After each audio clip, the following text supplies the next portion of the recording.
Hey, beautiful people, welcome back to my channel. I guess you can call it a podcast. And we are here today to do All the Queen's Men, Season 1, Episode 3, Blackmail, baby.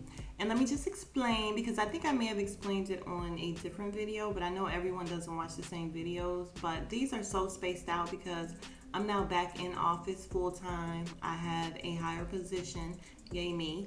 However, it is a lot more responsibility and a lot more work, and your girl, that's me, I'm your girl. I just be tired. So when I get home, your girl just be going to sleep.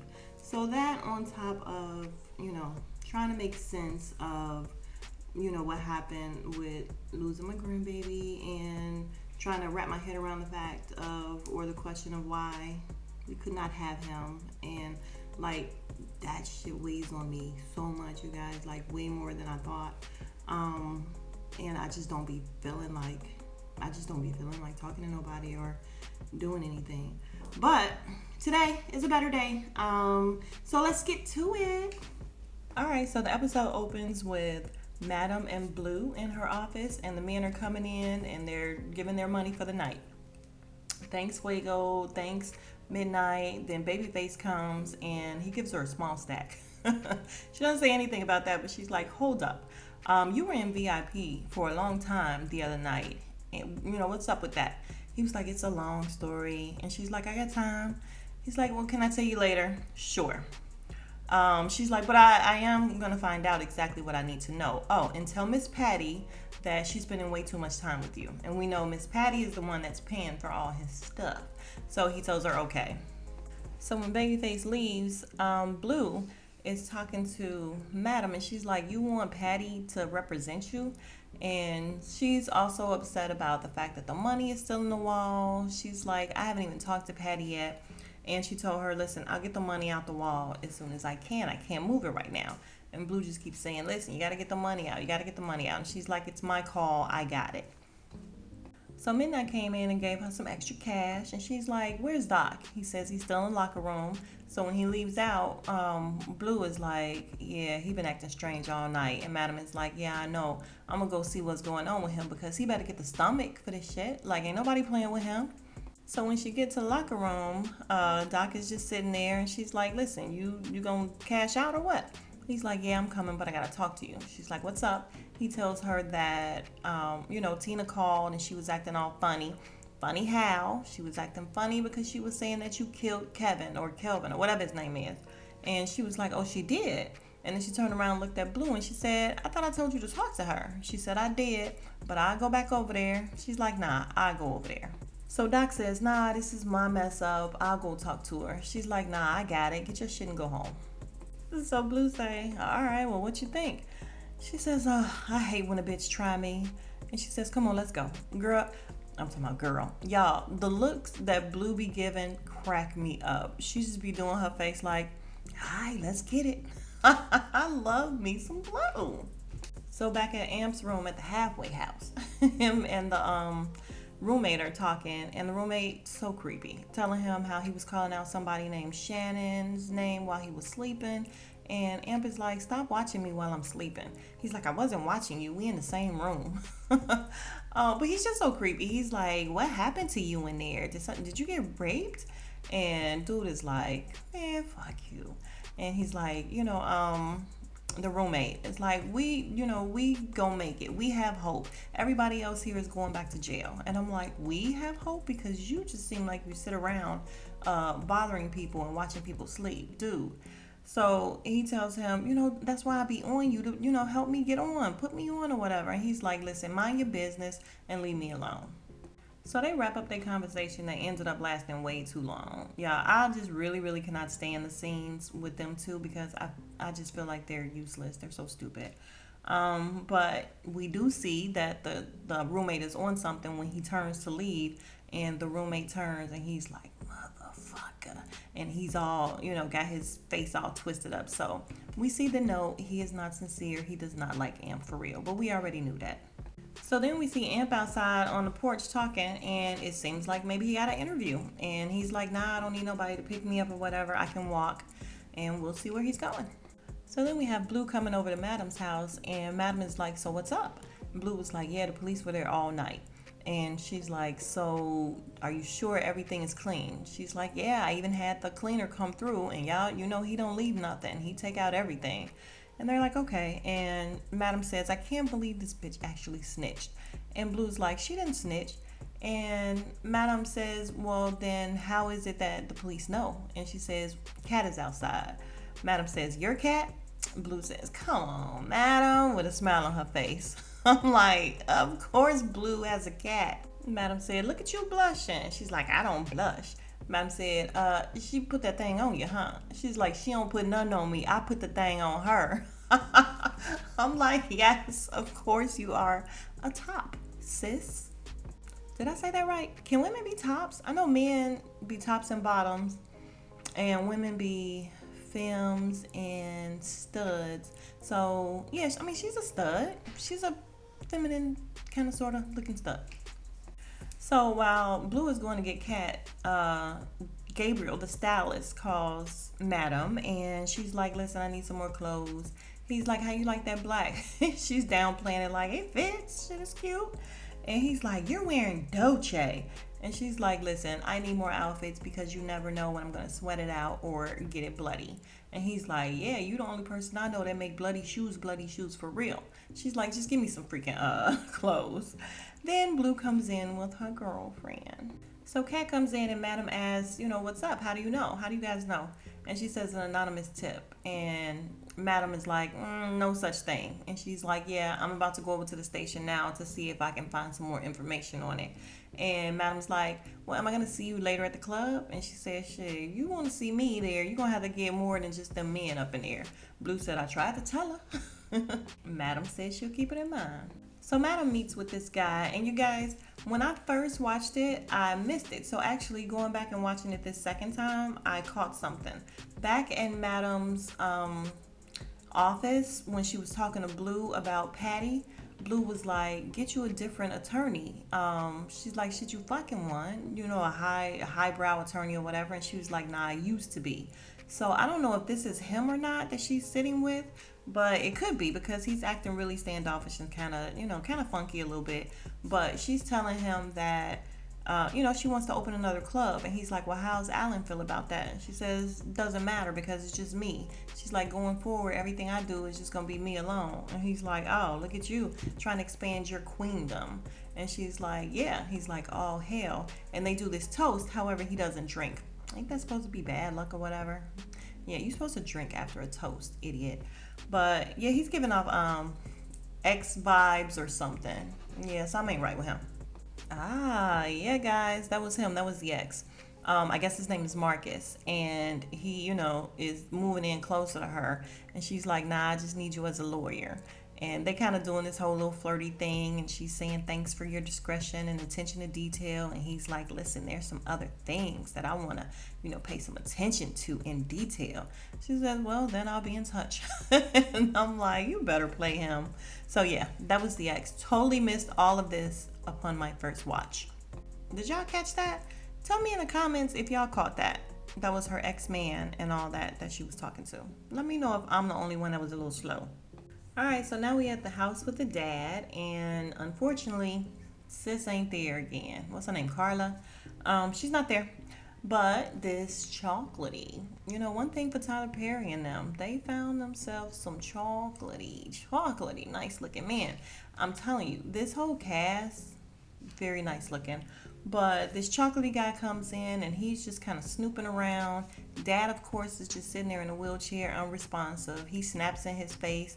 Dad doesn't blink or anything. He's like, you ain't even there. No one's home. And he's just looking all around. Finally, Carla comes in. She is jazzy. Got on her little yellow jacket and her heels. And I'm like, Carla, where you been? Does she work?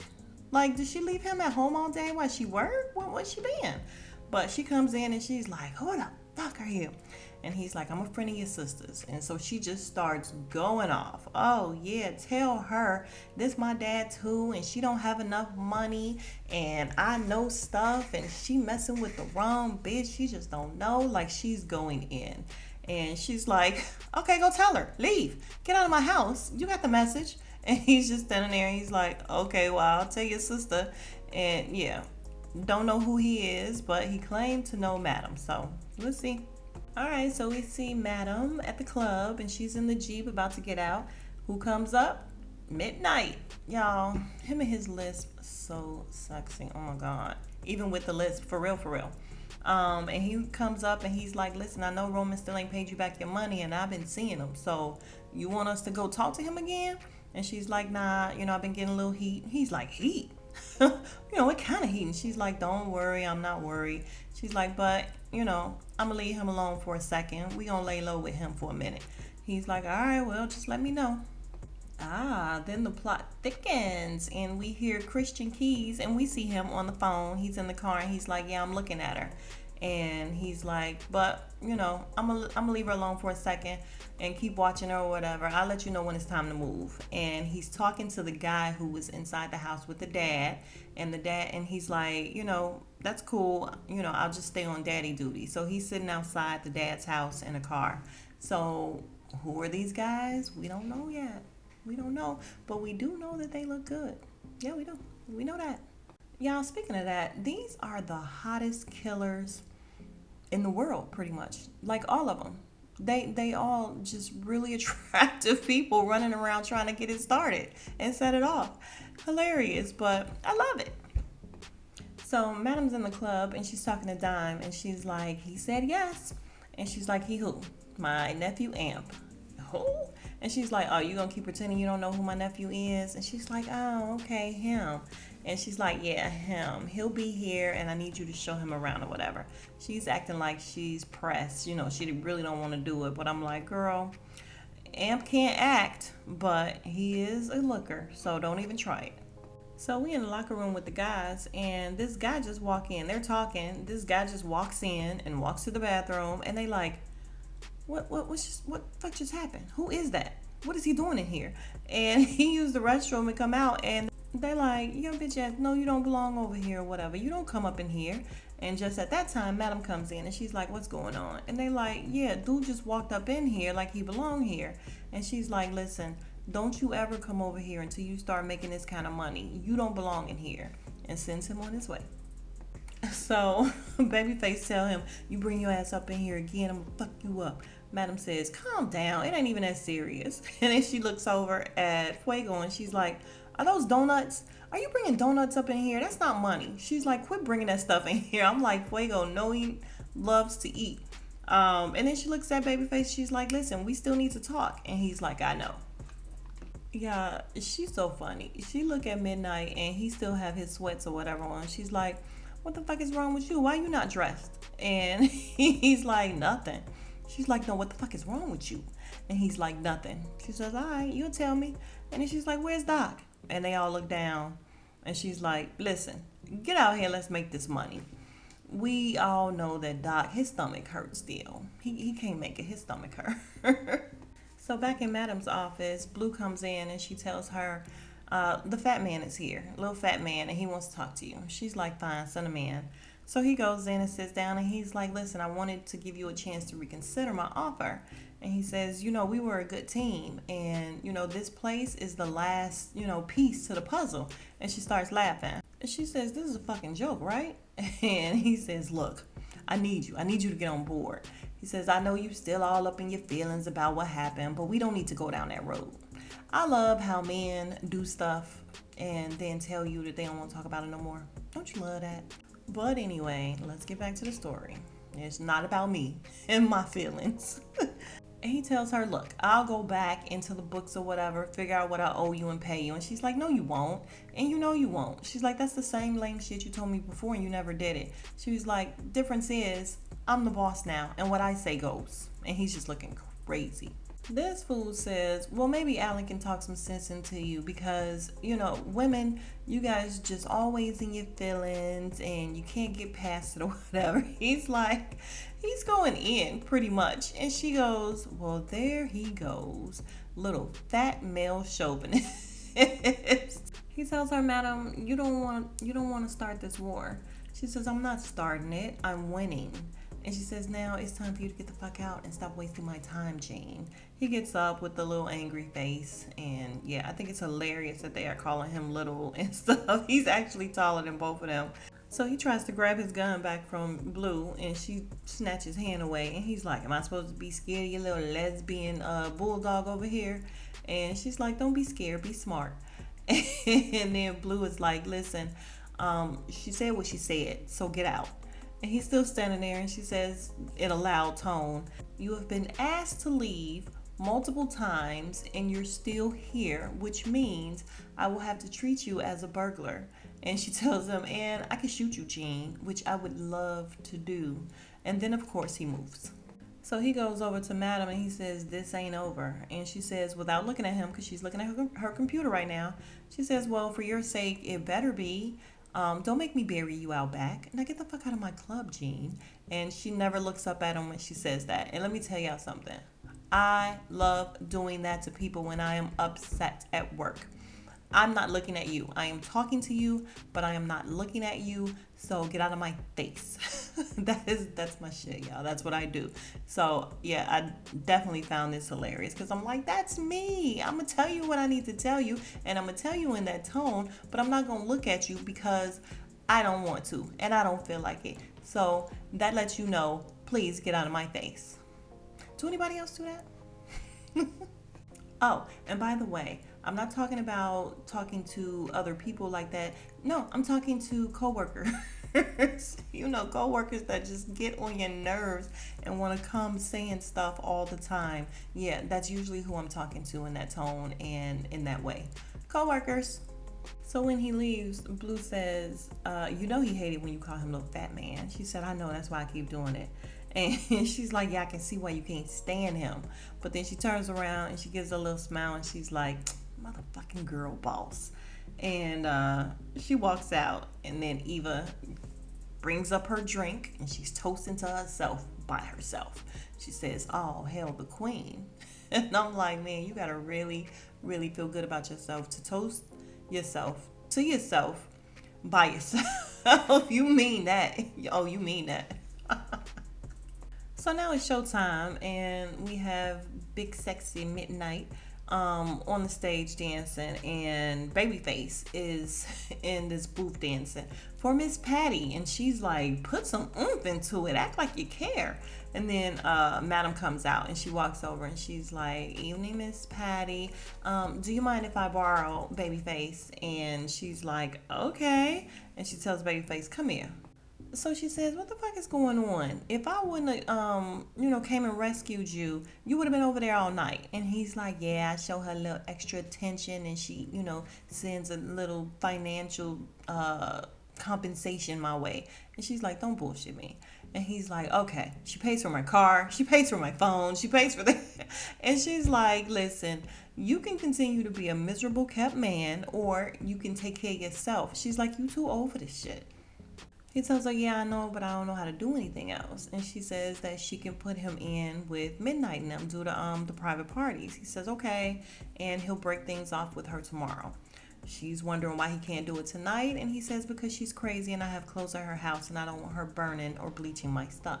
And she says, yeah, she is crazy, so okay.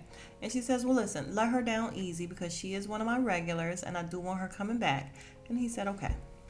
So really, y'all, what's up with Babyface? That if he's over in that group, then that means he's making big money, because that's what she said. You got to make money to be over here. So if he's making all this money, why is he unable to take care of himself, number one? And why is he unable to take care of his kid? I mean, I know he said that he doesn't want to give the mom money because she buys red bottoms and all that or whatever, but do he buy his kid anything? Like, do he take it over there, or is he just a deadbeat? He is just coming off super, super immature, and the name Babyface is not helping. Like, yeah, he acts like a baby, and it's not cute. And let me shut up. Yeah, it's not cute. So Madam goes out back, and she sees Doc, and he's smoking a joint. She's like, this shit ain't allowed. And she grabbed it from him, and he was about to throw it down. She's like, nah, and she starts smoking it. And she's like, what's up with you? And he's like, listen, I'm a real ass nigga. I'm from the streets. But that was his brains that we blew out. Like, it was all over the walls. It splattered everywhere. So, yeah, basically, y'all, Doc still, he just don't have the stomach for it. So Madam starts telling the story about how, her grandma was a queen pin and her dad was a kingpin. He's like, yeah, I know. And she had to take care of herself from the age of 14. And she's like, listen, so I started pimping hoes at 14. And she's like, listen, so this motherfucker came up after something that's mine. And she says, you're mine. And she said, all y'all mine. And I was like, she sounded like a pimp for real. But he was very flattered. He was like, oh, thank you. And she's like, no, all y'all mine. And we make money together. And this is what we do. And I'm like, he's taking it a different way than how she's saying it. So he tells her, listen, all of us would die for you. And he starts naming off all the guys individually. Me, Fuego, Midnight. I'm like, okay, she knows who the guys are. And she's like, yeah, I know. And he says, listen, if I need to prove it to you, I'll take care of her myself. Talking about Tina. And he's like, just to prove to you, that I'm down. And she's like, well, that's good to know. She's like, let's go ahead and get back up in here and make some money. So she gave him his joint back and she's like, put that shit out. And then she says, that's some whack ass weed. And walk in the door. So Madam goes into the locker room and she sees Midnight. He's watching porn. It actually looked like it's him on the TV, but I doubt it. But it's porn. And she's like, what are you doing? And he told her about going to the doctor and the fact that, some of it is dying. She's like, let me see. So he shows her. She's like, oh. And she's like, well, what are you going to do? And he's like, well, there's nothing I can do. Doctor told me to stop beefing, but this is my livelihood. And she's like, yeah, I've seen this before, and people really do lose it. So, you need to stop tying it off. And he's like, nah, I can't do that. And she's like, okay, well then maybe just don't tie it off as long. And she's like, listen, people really do lose it. So this is serious. And he's like, can I finish? Can I finish? So she lets him finish. Oh, poor Midnight and his lisp. Oh. All right, and so like P-Valley, we always have to get an actual dance break. Like, we got to watch some stripping. So that's all right. They do a good job. I'm not mad at it. But we see Blue going over to Babyface and telling him, you got VIP. And he's like, dang. So at the end of the night, we see Madam standing in the hallway and Babyface comes out and tries to pay her. And she's like, what the fuck is this? She's like, you were in VIP for 2 hours. Did this bitch not pay you? And he's like, no. She's like, tell me what's going on and tell me right the fuck now. He said, she's the judge in my child support case. And she's looking like, what? And she's like, you're not paying your fucking child support? And he's like, I'm trying. And she's like, listen, I don't want the IRS all in my shit. She's like, pay that bitch and get her off your back. He says, yeah, but she spent my money on red bottoms. And she's like, I don't give a shit. That is not the big picture. This is the big picture. She said, so you brought a judge in my shit and you fucking her upstairs in my VIP room? And he's like, yeah. He said, yeah, I'm sorry. She's like, nigga, it's not a question. I know you're doing it. I'm asking you why. Listen, Eva did her thing. Listen, she played her part. Madam, she played her part. He tells her, look, I don't want to go to jail. She's like, jail? What is she doing, blackmailing you? And he says, yeah. And she said, oh, really? Oh, okay, all right. And then Blue comes walking in slowly, and I'm like, look at these girls, they up to something. And she's like, listen, go home and pay that bitch. And he says, okay. I'm like, he ain't paying her nothing because he's a deadbeat. So Blue tells her, listen, I can handle this. I just won't let her back in. She's like, nah, let her back in. Did she valet? She says, yeah. And she said, okay, I can use this. She said, I swear I can use this. And Blue is like, I love it when you talk like that. So now we back at the house with Carla, and she comes walking in the door in her same work outfit. Same exact work outfit. And I'm like, girl, did you have to go back out to work? Like, when I come in, I'm taking off my work clothes. Where did you go? Where is she going in these clothes, y'all? And she's looking for the dad, and he's not there. And then she calls, and she leaves a message for her sister, and she's like, listen, she's pretty much just threatening her again. Like, I know what you did, and if you don't return them, I'm going to tell on you and all that. Y'all, she's annoying, but I want to know where she's going in these heels and this work outfit, and why they don't have a nurse if she's running around and she's working and she's coming in checking on him for lunch or something. Like, what's going on? Really, what's going on? So then they show us where the dad is, and he is sitting with little Chocolatey on some park bench or whatever. And well, he's sitting in a wheelchair. Little Chocolate's on the park bench, and he's asking him if he ever been swimming. And he's like, "Do you know how to swim?" And of course, Dad is unresponsive, and he looks over at the pond or the little lake or whatever that's over there. And I'm like, don't you dare drown her, Daddy. And that is the end of the episode, you guys. So if you are still here, you are the real MVP. Thank you so much. Please don't forget to like, comment, and subscribe. Subscribe. It's huge. It would be doing me a solid. I would greatly appreciate it. Thanks. Oh, Jesus, my kid. You know, I just can't get it done. But I'm not even going to cut this part out, you guys. Please like, comment, and subscribe. And what else do I say? All right. Thank you guys. Smooches.